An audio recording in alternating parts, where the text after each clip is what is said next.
Hey there, it's Stacy from the FromScratchFarmhouse.com.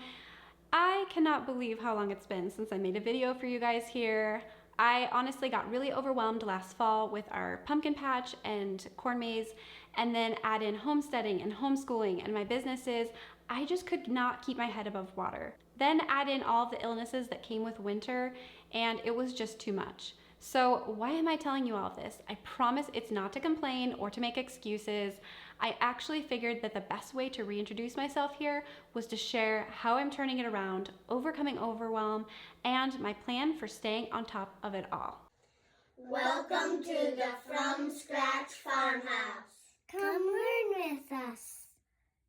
I'm guessing I'm not the only one who has experienced feeling like there's not enough hours in the day, especially when you have big goals like growing most of your family's food supply and cooking all of your family's meals from scratch. What I'm going to share with you today is how I'm utilizing systems and schedules on my homestead to find more hours in my day, keep caught up on everything from laundry to starting seeds, get 3 from scratch meals on the table every day, and more. Before we dive in, a little disclaimer. No amount of schedules or systems has made me super mom, and I don't anticipate it's going to for anybody else either. This homesteading life is messy, and at the end of the day, I'm just one person with 2 hands. There are still moments or entire days that do not go as planned. For example, just recently, several of my kids got very sick. I was up several nights in a row trying to help them just breathe better.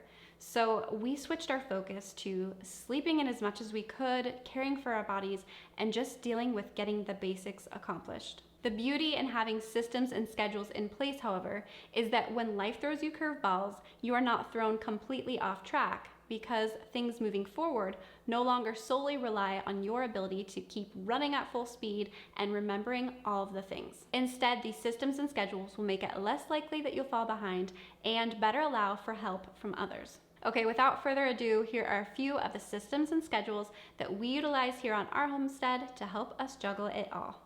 Number 1 is an absolute game changer, and it's a written schedule and planner. Now, before you tune me out and tell me you've tried every planner out there, I hear you. I had all of the planners, the ones with the stickers, and I spent tons of time setting them up, and they never really worked for me. So I want to show you my new system because it's been working great, and I think that it might work for you too.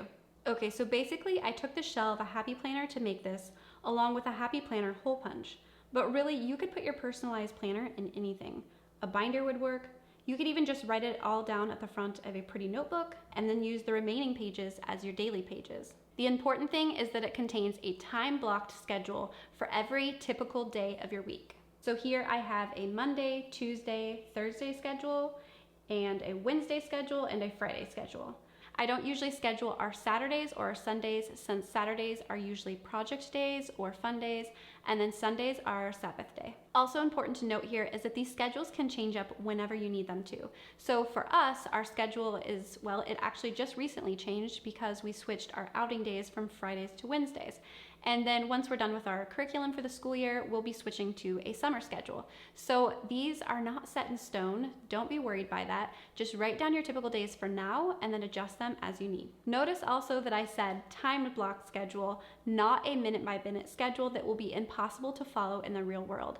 So the idea is that you're writing down a period of time with the main objectives next to each period of time. Also, keep in mind your season of life at this time. So I don't have a nursing baby right now, but if I did, I would have to keep that in mind and allow bigger gaps of time so that I can nurse the baby in between getting everything else done. Okay, the next step is very important, especially if you're like me and have made all the planners and schedules, and then you wake up the next morning and you throw it to the side and you do whatever you want anyway. You need physical reminders that tell you when to switch from one time block to the next. Here's what this looks like for me. I've utilized my phone's basic alarm feature, and I've put alarms in my phone for every time block on all of my schedules, and then set them to go off on the correct days at the correct time. All of them go off 5 minutes prior to the time I have on my schedule. It's not so that I can hit snooze, but simply to allow a few minutes to transition. Now, before you panic and think you're going to forever be a slave to your phone's alarms, let me assure you that after a month or so of doing this, you won't need it anymore. This is really just a system for retraining your brain to learn to do a new schedule and follow a new way of organizing your day. Other ways to do this without utilizing a phone would be a smartwatch, or if you really want to stay away from technology, you could go get a bunch of cheap kitchen timers. They sell them at the dollar store, and set them every morning so that they will go off and remind you to switch from one chunk of time to the next. Maybe if this is your preferred method, you even have a spouse who gets up before you who wouldn't mind setting those alarms for you. I have a feeling they'd be pretty on board. In addition to my daily schedule, I also have a month view in my planner that is just an overview of things I have on the calendar. And then I also utilize one sheet of paper for every day for my daily lists. The 4 lists that I have on this paper are kitchen/meals, appointments and meetings, today's must-dos, and reminders. I try to sit down each night before I go to bed and fill this out so that I'm mentally prepared for the next day. Also, if you work from home like me, this is not where work stuff goes. I have a time block for work on my main schedule, and then all other work stuff has its own binder. Kitchen/meals is where I list our meals for that day, as well as anything else I plan to accomplish in the kitchen. I'll touch on that more later, and then I think the rest of the lists are pretty self-explanatory. Of all the systems I'm going to discuss today, this one is definitely the one I suggest starting with if you're feeling overwhelmed or just getting started, getting more organized on your homestead.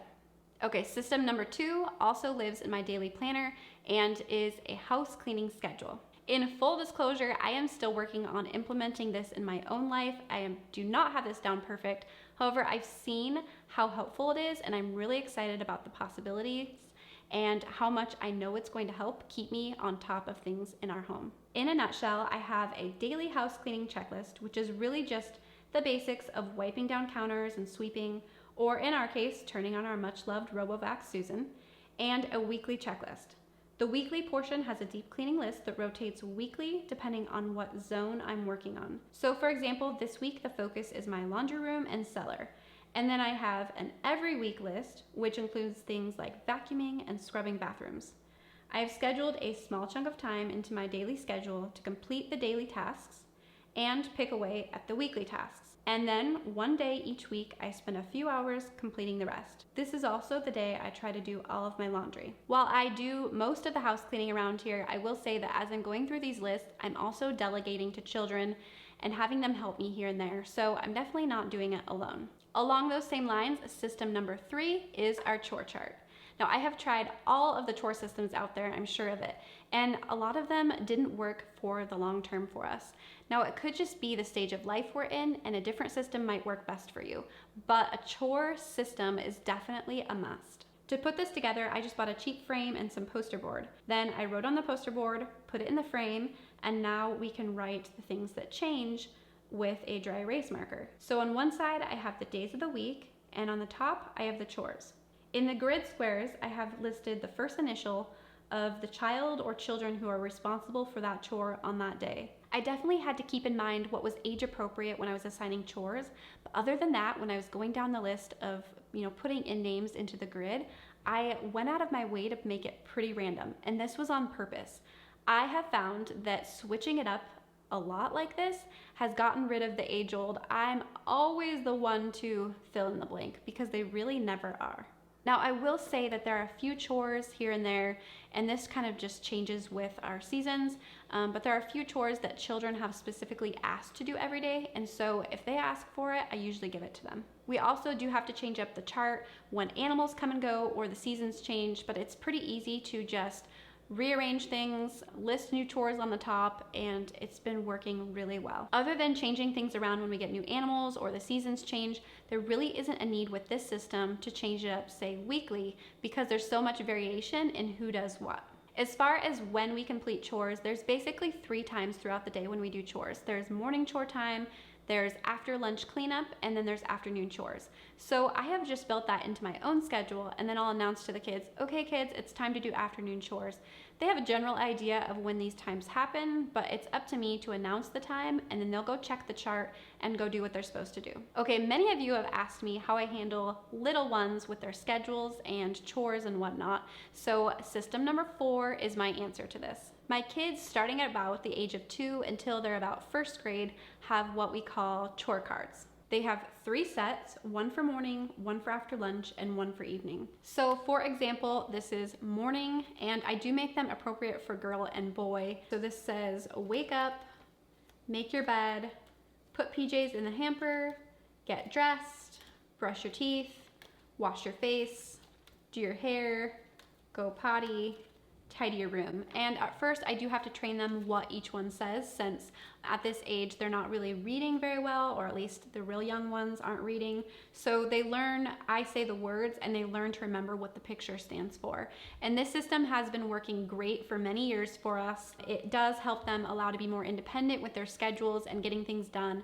and I'm not continually having to remind them what they need to do. I have found my little ones get so excited about these, but fair warning, they also take them very seriously. So if you have a change up in your schedule, say you are coming home really late one night, they are going to hold you to doing these chore cards if this is the routine that they've been taught. So let's say the chore card says read a book at night. Well, you may not be up for reading a book that night because it's late, and normally you would just say, okay, let's just get straight to bed. However, they're gonna be upset because they wanna do everything on their chore cards. So just a fair warning, most of the time they're a blessing, sometimes they're a pain. Okay, system number 5 is my meal planning system, and I have gone into depth on that here on this channel, so I will leave the link to that video if you want to learn more above and below. But basically, I plan out my meals 3 months in advance, and I try to make them seasonal. So for example, we do a October, November, December is our fall meal plan here, and this will vary depending on where you live. On that meal plan is 28 dinners, 7 breakfasts, 7 lunches, and 15 snacks. I also make sure I have everything on hand for all of those meals for the 3 months, other than the few things that we're still buying from the store, such as milk. And I'll discuss how I plan on having everything on hand in a bit. Next, every 2 weeks, I fill up these bins in my pantry with all of the shelf-stable ingredients that I will need for each day, as well as the actual recipes. If I plan to make something extra on a certain day, I might also throw in those ingredients and recipes as well. Meal planning like this is so helpful, and my whole week goes smoother when I can actually stick to doing this. I have definitely not been great about meal planning lately, so I'm excited to get back on track. I know how well this system works, so it's just a matter of sticking to it. Which leads me right into system number 6. This is a new system for me. I'm still working out all the kinks, but I am so crazy excited about how it has changed the flow of my days and significantly reduced the stress around getting from scratch meals on the table every day. Like many of you, I am trying to make all of our meals from scratch, but it is so time consuming. And it seemed that when I was actually accomplishing it, I was staying in the kitchen all day long, and it just wasn't realistic, especially with summer coming up. I knew that I did not want to be in the kitchen all day, especially since there's going to be other kitchen projects like preserving. It just didn't feel doable in the long run. So I knew that something had to change. So enter the kitchen power hour. You probably saw this phrase on my daily schedule. Here's how it works. Every morning, immediately after getting up and ready for the day, and while the kids eat breakfast and do their morning chores, is 1 hour set aside for prepping that day's lunch and dinner. I already planned out what we're going to eat and set aside ingredients and recipes in system number 5. So all I have to do is make the food, which, come to find out, is way more manageable at 8 a.m. than 4 p.m. and way more enjoyable too. I've had to tweak my recipes a bit as I start doing this so that they can all be made ahead of time, or at the very least completely ready to go and ready to throw in the oven at a set time, which I would then put on an oven timer to remind me. This way, I'm also only getting my kitchen messy once per day. No more stopping what we're working on or taking big chunks of the middle of my day for meal prep. Also, I know that when canning season comes, I will be so grateful to have the kitchen and my day freed up for those big canning and preserving projects. It does take some discipline, especially during times of sickness, to actually make yourself get up and get it done before doing anything else. But when I get to the end of my day and dinner is already made, it is 100% worth it. I'm also playing around with getting things like making snacks or things that we make on a regular basis, such as like ranch dressing, into this hour, but this is still gonna need a little bit of tweaking. So you can follow along on Instagram at the From Scratch Farmhouse if you wanna see the day-to-day of this. Otherwise, if you'd like me to make a more in-depth video on this system, let me know in the comments. Okay, I think that this topic may need a part 2 because I keep thinking of systems that we use, but I'm just gonna give you 2 more for today. So system number 7 is my once a month breakfast prep. A few months ago, I started making a month's worth of from scratch breakfast for our family of 9 in one go, or at least that's the goal. And so having all of these breakfasts prepped ahead of time has been so nice. It has also opened up my schedule so that I can do other things in the morning rather than prepare breakfast, such as my kitchen power hour, where I'm actually working on lunch and dinner.